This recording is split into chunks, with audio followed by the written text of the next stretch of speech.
just wanted to take some time and tell you a little bit about what's happened for the first part of this year in Jersey City. I'm really proud of what our administration has done over the first 6 months, and I'm really excited about what we're going to be doing over the next 3.5 years. So we took some time to first and foremost say thank you for giving us the opportunity to represent you, and we don't take it for granted.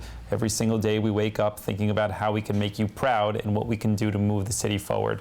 So I figured I'll share with you some of the most notable accomplishments over the first 6 months. I'll start with public safety. Public safety is literally at the backbone of making a city safe, is the first and core aspect of really making the city livable.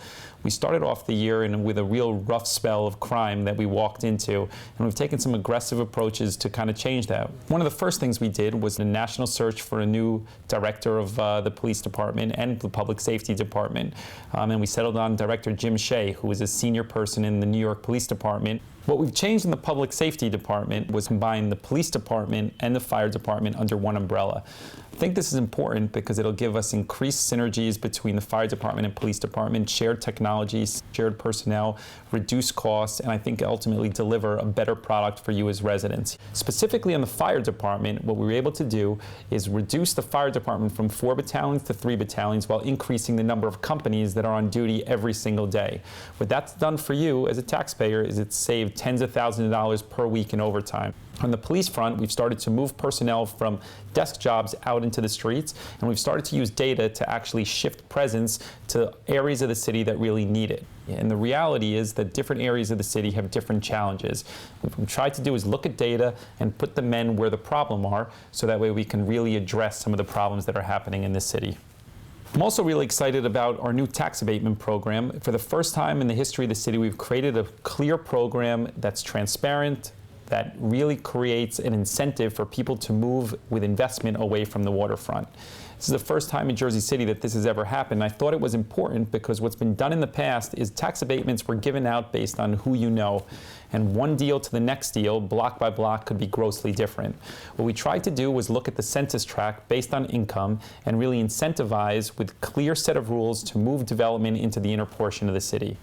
We broke ground this week on a 54-story building in Journal Square. It will be the first building built in Journal Square in the last 30 years. So I'm really excited that the tax abatement program is working and it is incentivizing people to move into the inner portion of the city. One of the goals of our administration is really creating a comprehensive youth initiative.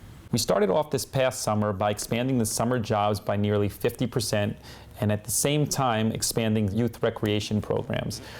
On the employment front, what we started was an initiative called Stop the Drop, where teenagers from all over Jersey City get together and they're assigned weekly different areas of the city to really be litter patrol. What that does is create a different set of values, a different set of priority, and at the same time it instills in these kids a sense of hard work. I think it was a terrific success. It's something we're going to be expanding going forward, in addition to working with all of our corporate partners on the waterfront here in order to have them employing rising seniors this coming summer. Our goal is to have upwards of 500 summer jobs this summer for Jersey City residents. We've also looked to expand the recreation programs, and I'm really excited about the great work that our recreation department is doing. We've partnered with the Board of Education. We have more gyms open now than ever before, and also we've expanded the number of programming. We have, first time we have a scuba program, a cricket program, we have a boxing program, so we're really trying to expand the type of recreation for all sorts of children. Outside of all the great work that we're doing on the recreation front and the employment front and incentivizing development, moving into the inner portion of the city, focusing on police, I'm really excited about our administration and the council's progressive values and continuing to have Jersey City be a leader not only in the state of New Jersey, but also in this entire country.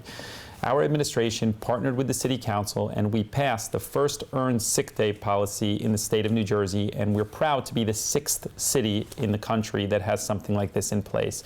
And what this will do is it will protect working families to ensure that they're not going to have to choose between the wellness of their family and their employers for those families that don't have benefits and are working at bare minimum wage.